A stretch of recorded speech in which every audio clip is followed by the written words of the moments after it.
The elite combat gym buzzes with its usual evening energy. Expensive equipment gleams under bright lights, and the sound of gloves hitting heavy bags echoes through the spacious facility. In one corner, Maya Johnson quietly wipes down massage tables, her movements efficient and practiced. At 28, she carries herself with a calm dignity that most people mistake for meekness. Her dark skin glistens slightly with perspiration from the day's work, and her hair is pulled back in a simple ponytail. Derek, the destroyer Morrison, struts across the main floor, his black belt hanging prominently around his waist. At 35, he's built like a tank, with the kind of confidence that comes from never being truly challenged. His designer workout gear costs more than most people's monthly rent, and he knows it. Behind him trail his usual entourage, wealthy gym members who treat the place like their personal playground. "Hey, Maya!" Derek's voice cuts through the ambient noise, drawing attention from nearby fighters. "You've been watching us train for weeks now? You look like you want to try something more exciting than cleaning equipment." Maya continues her work, not looking up. "I'm fine, thanks." Derek's grin widens, and he exchanges glances with his friends. "Come on, don't be shy. I bet you've got some moves. How about we spar? I'll go easy on you. Wouldn't want to damage the help." The gym gradually falls quiet as more people turn to watch. Maya finally looks up, her expression unreadable. "I appreciate the offer, but I'm working." "Working?" Derek laughs, and his friends join in. "Honey, this is a gym, not a cleaning service, although—" He pauses for effect, his voice dripping with condescension. "I guess some people know their place better than others." A few gym members shift uncomfortably. Sarah Chen, the receptionist, looks up from her computer with concern. Coach Martinez, a weathered Mexican-American man in his 50s, starts moving closer to the confrontation. Derek isn't finished. "Tell you what, I'll make it interesting.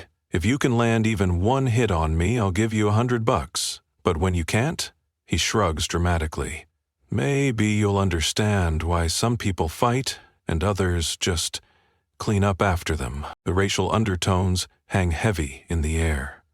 Maya's jaw tightens almost imperceptibly, but her voice remains steady. "And if I refuse, then everyone here will know exactly what kind of person you are." Derek's smile turns cruel. The kind who talks big but can't back it up. The kind who belongs in the back rooms, not the main floor. Maya sets down her cleaning supplies slowly. The gym has gone completely silent now, phones discreetly recording the escalating confrontation. She looks directly at Derek, and for just a moment, something dangerous flickers in her eyes. "Okay," she says quietly. "But are you sure about this?" Derek's laugh booms through the gym. "Oh, I'm sure, sweetheart. I'm very sure." What Derek doesn't notice, what none of them notice, is the way Maya's stance subtly shifts, her weight distributing differently, or how Coach Martinez has stopped moving, his expression changing from concern to something else entirely. Something that looks almost like recognition. 3 years ago, Maya Johnson was a different person, living a different life. She was Lightning Maya Johnson, ranked 3rd in the world in the women's 125-pound division. Her apartment was filled with trophies, her bank account was healthy, and her future seemed limitless. Then came the fight that changed everything. The championship bout against Amanda the Assassin Rodriguez was supposed to be Maya's coronation. She'd dominated the first 4 rounds, showcasing the lightning-fast combinations that had earned her nickname. But in the 5th round, going for a takedown, her knee twisted at an impossible angle. The sound of ligaments tearing was audible even over the crowd's roar. The doctors were blunt. Her fighting career was over. The injury was too severe, the risk of permanent disability too high. In one moment, everything she'd worked for since childhood had vanished. The endorsement deals disappeared. The training camps stopped calling. The media moved on to newer, shinier stars. Now Maya lives in a modest apartment with her grandmother, Ruth Johnson, a 75-year-old woman whose sharp wit and fierce love have been Maya's anchor through the darkest period of her life. Ruth had been a seamstress for 40 years, working her fingers to the bone to help raise Maya after her parents died in a car accident. She never missed a fight, never stopped believing in her granddaughter's potential. "Baby girl," Ruth often says, settling into her favorite armchair, "setbacks ain't permanent, unless you let them be. Your daddy always said champions are made in the dark times, not the bright ones." Maya's father, Thomas Johnson, had been a local boxing legend in Detroit before his own career was cut short by tragedy. He'd left behind only memories and a red wristband that Maya has worn every day since his death. The fabric is faded now, but she touches it whenever she needs to remember who she is beneath the circumstances. The transition from professional fighter to massage therapist wasn't easy, but Maya discovered that her understanding of the human body, learned through years of training and injury recovery, translated well to healing others. She specializes in sports massage, helping athletes work through their own physical challenges. The irony isn't lost on her. She can help others overcome injuries she couldn't overcome herself. At Elite Combat Gym, Maya has found a strange kind of peace. She arrives early, stays late, and performs her job with quiet professionalism. Most members barely notice her, which suits her fine. She's learned to be invisible, to blend into the background while she rebuilds her life piece by piece. But invisibility has its costs. Maya watches other fighters train, sees techniques she could improve, spots weaknesses she could exploit. Her fighter's mind never stops analyzing, never stops yearning for the cage. Some nights, she dreams of the roar of the crowd, the feeling of victory, the rush of perfect execution. She wakes up reaching for a life that no longer exists. The red wristband serves as both inspiration and reminder. Inspiration because it represents her father's unwavering spirit. Reminder because it symbolizes dreams deferred, potential unfulfilled. Maya touches it now as she faces Derek, drawing strength from fabric that has absorbed years of sweat, tears, and determination. What nobody at Elite Combat Gym knows is that Maya has spent the last 3 years not just rebuilding her body, but perfecting her technique. Physical therapy sessions became training sessions. Doctor visits became strategic planning. The injury that ended her career has become the foundation for her comeback, not to fighting, but to living. The confrontation with Derek represents more than just another instance of casual racism. A test of everything Maya has learned about herself, about dignity, about the difference between being defeated and being destroyed. As she prepares to face him, she's not just defending her honor, she's reclaiming her identity. Derek's harassment escalates over the following weeks. What started as crude jokes evolves into systematic humiliation. He begins each gym session by making loud comments about Maya's work, always ensuring an audience. "Look at that form," he'll say as Maya cleans equipment. "Natural-born cleaner right there.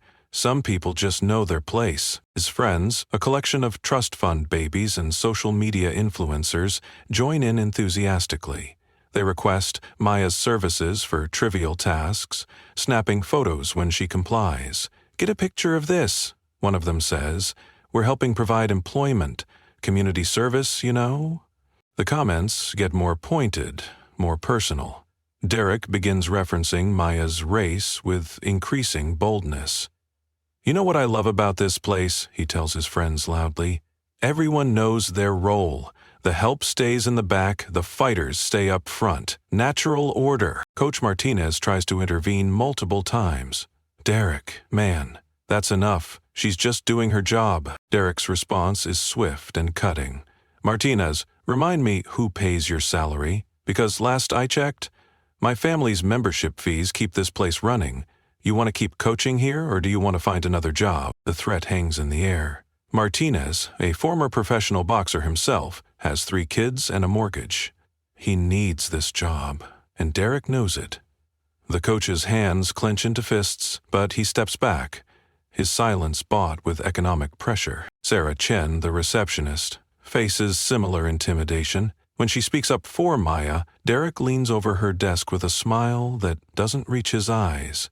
"Sarah, you're new here, right? Still on probation? Be a shame if management heard about attitude problems. The message is clear. Anyone who defends Maya will face consequences. The gym's power structure, with Derek's family money at the top, creates an environment where cruelty flourishes and justice withers. Maya watches her few allies be systematically silenced, understanding that she's truly alone in this fight. The breaking point comes during a particularly busy evening. Maya is restocking towels when Derek approaches with his phone already recording. "Hey everyone," he announces to his social media followers. "I want to show you something interesting. This is Maya.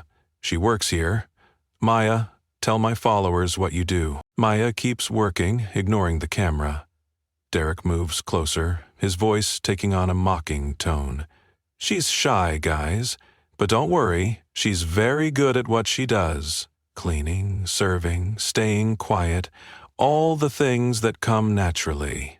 You know what I mean?" The racial implications are unmistakable. Several gym members look uncomfortable, but nobody speaks up. Derek's reach on social media, combined with his family's influence, has created a culture of fear. "You know what?"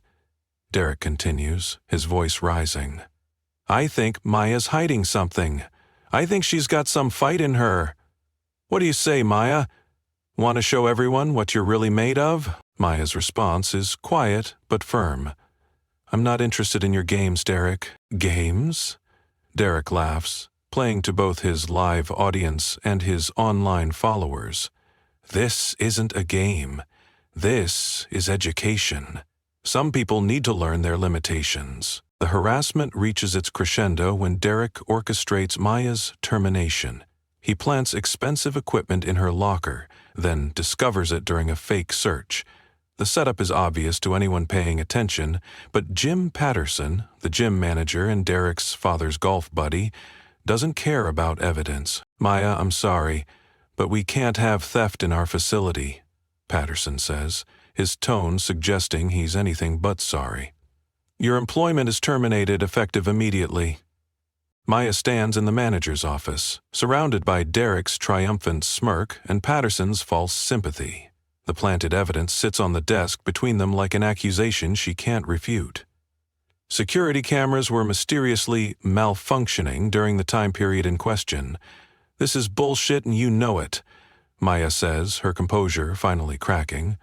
"Watch your language," Patterson responds, "and clean out your locker. Security will escort you out." As Maya packs her meager belongings, Derek posts on Instagram, "Spring cleaning at the gym today. Some people needed to learn their place, know your role, natural order." The post gets hundreds of likes within minutes. The comments section fills with laughing emojis and worse.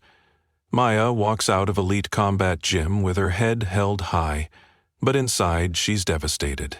She needs this job. Her grandmother's medical bills are mounting, and employment opportunities for former fighters with injury histories are limited. Sitting in her car in the parking lot, Maya allows herself a moment of despair.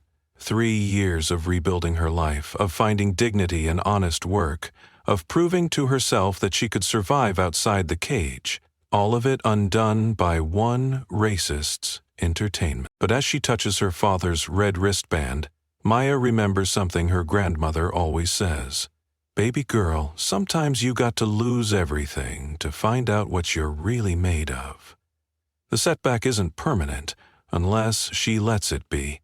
And Maya Johnson has never been one to give up permanently. Derek's celebration is short-lived. Within hours of his Instagram post, the video begins circulating beyond his intended audience. What he meant as a victory lap becomes evidence of his cruelty. The comments section, initially supportive, slowly shifts as more people see the footage. "This is literally workplace harassment," one comment reads. "How is this legal? She's clearly being set up," another observer notes. "Look at how calm she is. Innocent people don't act like this." But the real tsunami begins when Sarah Chen goes live on her own social media. She's worked at Elite Combat Gym for 6 months, and she's watched Maya's treatment with growing disgust. Tonight, she's had enough. "I need to tell you all something about Maya Johnson," Sarah says to her camera, her voice shaking with emotion. Derek and his friends have been calling her just the help, but they have no idea who they're messing with. Sarah pulls up her laptop, navigating to archived footage from Maya's fighting career. This is Maya Lightning Johnson. She was ranked third in the world in MMA. She's not some random employee, she's a former professional fighter who's been working here while recovering from a career injury. The revelation hits Derek's live stream like a freight train. His viewer count spikes as people share the link, but now the comments are different. Instead of laughing emojis, there's outrage, disbelief, and dawning recognition. Dude, you just bullied a professional fighter? This is Maya Johnson? She's a fucking legend. Derek, you're about to get destroyed. Coach Martinez, who has been watching from across the gym, approaches Derek's stream. His usual diplomatic demeanor has vanished, replaced by the intensity of a man who's kept quiet too long. Derek, Martinez says, his voice carrying across the gym, do you know who Maya Lightning Johnson is? Derek's confidence wavers. He's heard the name, but he can't place it. I don't know what you're talking about. He's the fighter who broke Amanda Rodriguez's winning streak. She's the woman who was being groomed for a championship before her injury. You just humiliated one of the most respected fighters in women's MMA. The gym falls silent. Even Derek's friends look uncomfortable. Martinez continues, his voice growing stronger. Maya didn't quit fighting because she was weak. She quit because doctors told her one more injury could leave her permanently disabled. She chose her future over her career. That's not weakness. That's courage. Sarah adds her own evidence, streaming archived fight footage. Maya's lightning-fast combinations fill the screen, her technique flawless, her opponent overwhelmed. This isn't the quiet cleaning woman Derek has been tormenting. This is a warrior in her natural element. The livestream viewer count explodes. Derek's followers are sharing the link, but now it's going viral for all the wrong reasons. Maya Johnson Rising begins trending as people discover the story behind the confrontation. Maya watches the stream from her car, her phone buzzing with notifications. The revelation of her identity feels like armor falling away, exposing vulnerabilities she's spent years protecting. But there's something else. A recognition that hiding has only enabled her tormentors. Derek stares at the screen, watching his social media triumph become his social media nightmare. The comments are brutal, unforgiving. His follower count actually begins dropping as people realize what they've been supporting. This changes nothing, Derek says, but his voice lacks conviction. She's still just an employee. Was an employee. Derek? Maya's voice cuts through the chaos. She's returned to the gym, standing in the doorway with a calm that's somehow more intimidating than anger. You wanted to see what I'm made of? Let's find out.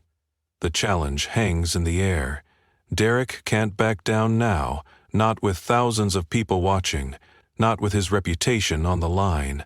But for the first time, he's beginning to understand that he's not facing a victim. He's facing a predator who's been hiding her true nature. Caldwell Mayer steps into the gym, and the crowd parts before her. She's not the invisible cleaning woman anymore. She's Lightning Johnson, and she's about to remind everyone why she was ranked third in the world. The preparation takes on the atmosphere of a formal fight. Word spreads through the gym's network, and within an hour, Elite Combat Gym is packed beyond capacity.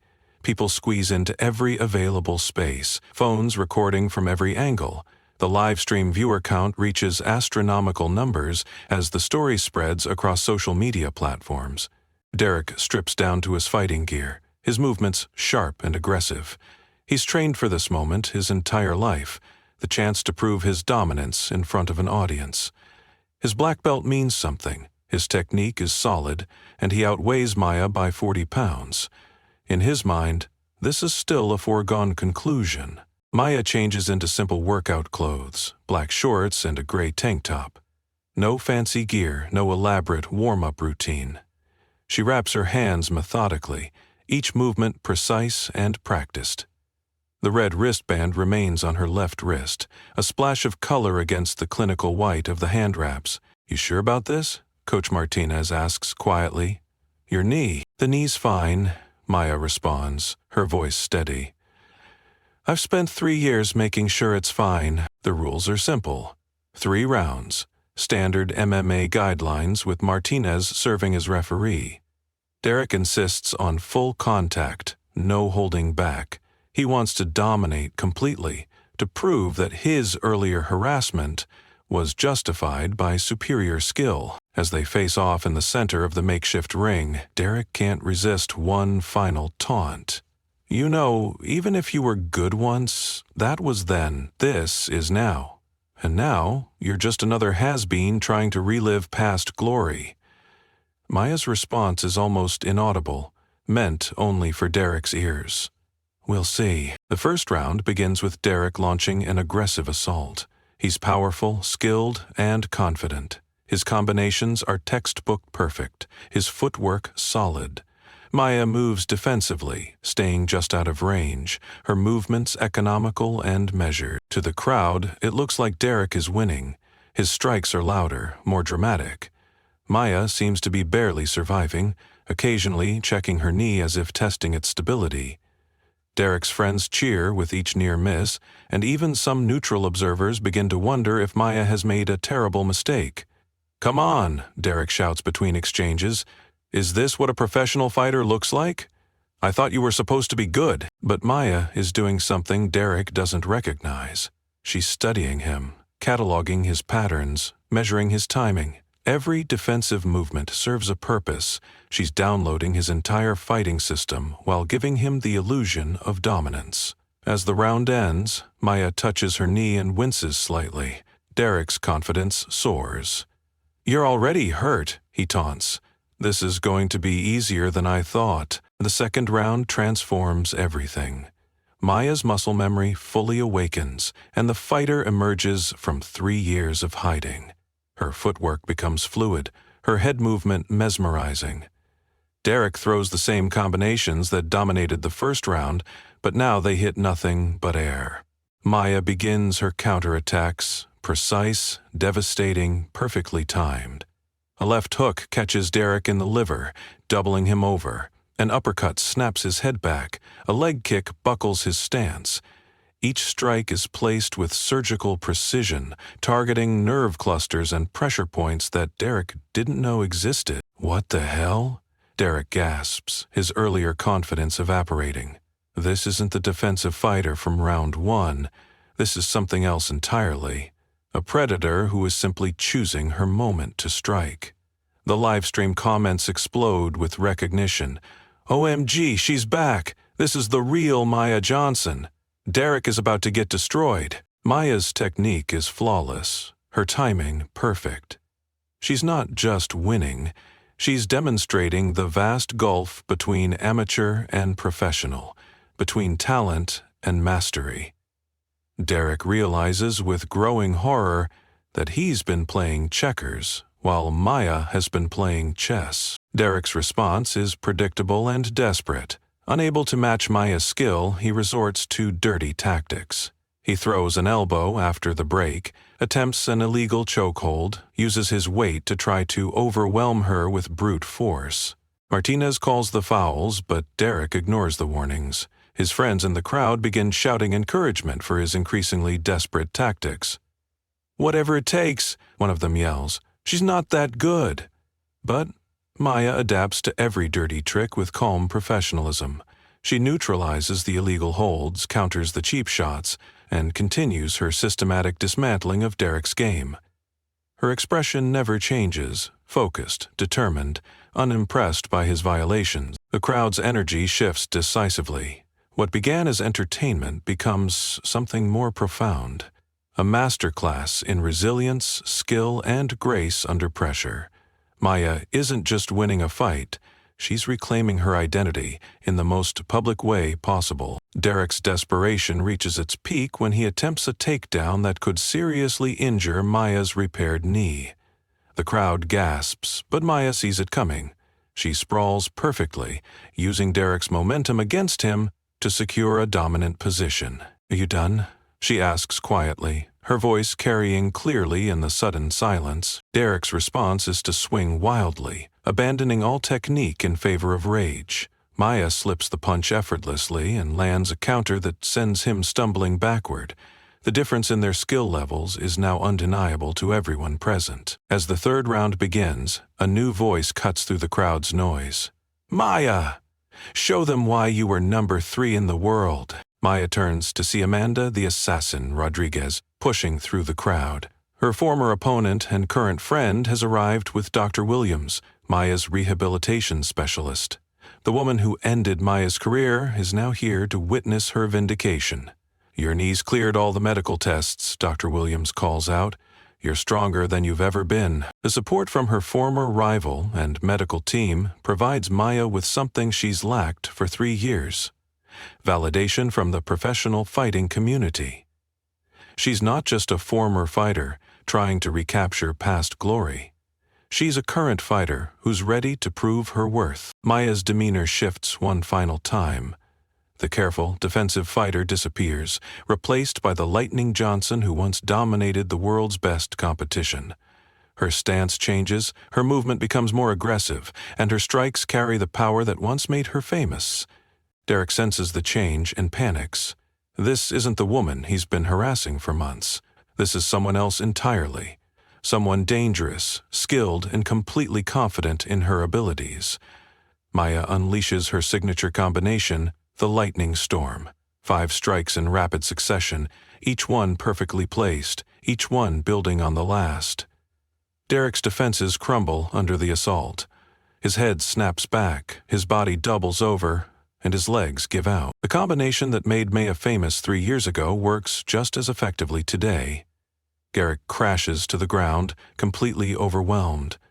He's not knocked out, but he's done. His body has reached its limits, and his spirit is broken. As Derek struggles to his feet, Maya stands over him with calm authority. The gym is silent except for the sound of his labored breathing. 200,000 people watch the live stream, witnessing the complete reversal of everything they thought they knew about power, skill, and justice. "You wanted to know what I'm made of," Maya says, her voice carrying to every corner of the gym. "This is what I'm made of. But more importantly, this is what you're made of." She reaches into her pocket and pulls out a small recording device. "This is your conversation with Jim Patterson about getting me fired. Your plan to humiliate me, to make me an example. Your own words, Derek." Derek's face goes white. In his arrogance, he'd never considered that Maya might be documenting his harassment. The recording could destroy his reputation, his family's standing, his entire social media presence. "And this," Maya continues, producing a second device, "is your conversation with your friends about putting people in their place, about how some people need to be reminded of the natural order. Your words, Derek, your choices. The implications are staggering." Derek's harassment wasn't impulsive. It was planned, systematic, and recorded.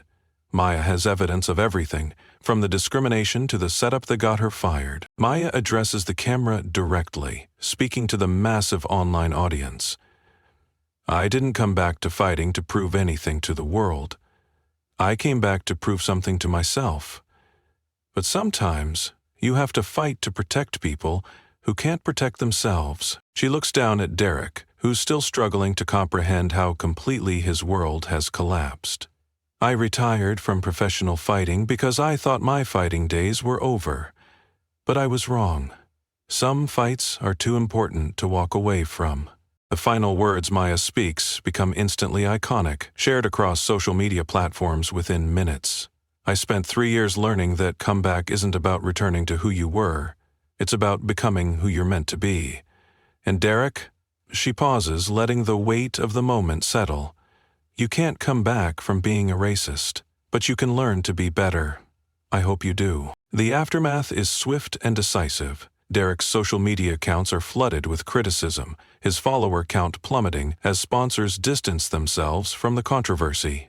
Major MMA promotions issue statements condemning his behavior, and his amateur fighting career effectively ends before it began. Jim Patterson finds himself under investigation for workplace discrimination.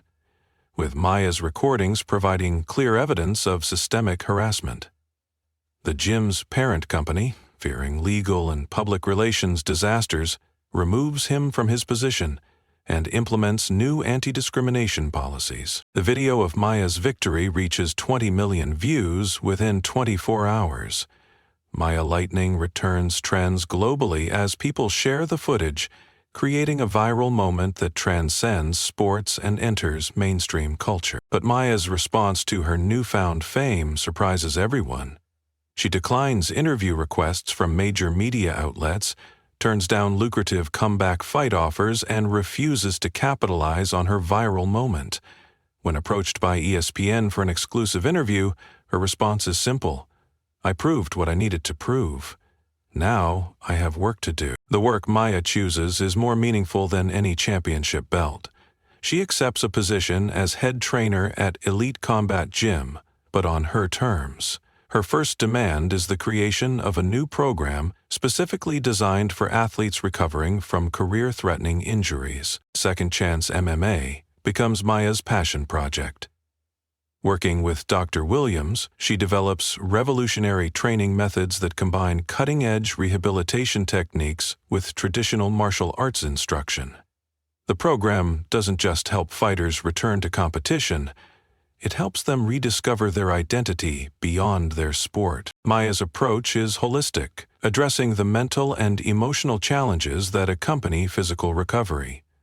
She understands that injury doesn't just damage the body, it damages the spirit, the sense of self, the connection to purpose that drives elite athletes. The program's first participants include military veterans with combat injuries, former athletes whose careers ended prematurely, and current fighters dealing with setbacks. Maya treats each person with the same respect and attention she once received from her own coaches. Recovery isn't about getting back to where you were, Maya tells her students. It's about discovering where you're going. The ripple effects extend far beyond the gym. Maya's story inspires changes in how the broader sports community approaches injury, discrimination, and second chances. Major leagues begin reviewing their policies, and other gyms implement similar programs. Ruth Johnson, Maya's grandmother, becomes an honorary supervisor of the program. At 75, she brings wisdom and perspective that complements Maya's technical expertise. Her presence reminds everyone that strength comes in many forms, and that the most important battles are often fought away from the spotlight. The program's success is measured not just in physical recoveries, but in restored confidence, rebuilt careers, and renewed purpose.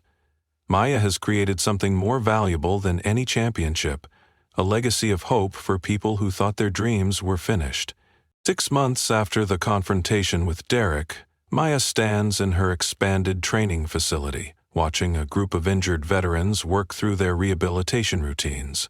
The space has been transformed from a simple gym into a comprehensive recovery center, complete with state-of-the-art medical equipment and a full-time counseling staff. One of her students, a former Marine who lost his leg in Afghanistan, approaches her during a break.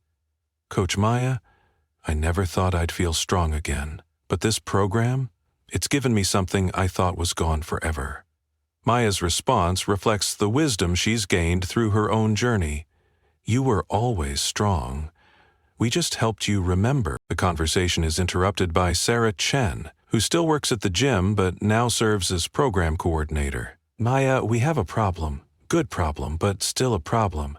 We've got a waiting list of over 500 people who want to join Second Chance MMA." Maya smiles, an expression that combines satisfaction with determination. "Then, we'll need to expand, open new locations, train more instructors, help more people. This is just the beginning." As evening approaches, Maya finds herself alone in the gym, practicing forms in front of the mirror. Her movements are fluid, precise, and powerful. The injury that once defined her limitations has become the foundation of her strength. She catches sight of her reflection and pauses. The woman looking back at her is different from the one who faced Derek 6 months ago. This version is confident without being arrogant, strong without being cruel, successful without forgetting where she came from. Maya touches her father's red wristband, now joined by a small charm that reads, "Second Chance." The fabric is still faded, the edges still frayed, but it represents something new, not just remembrance of the past, but hope for the future. Her phone buzzes with a text from Amanda Rodriguez. "Saw the news about the program expansion. Proud of you, Lightning. You found your real championship." Maya's response is immediate. "Thank you. But this isn't about me anymore.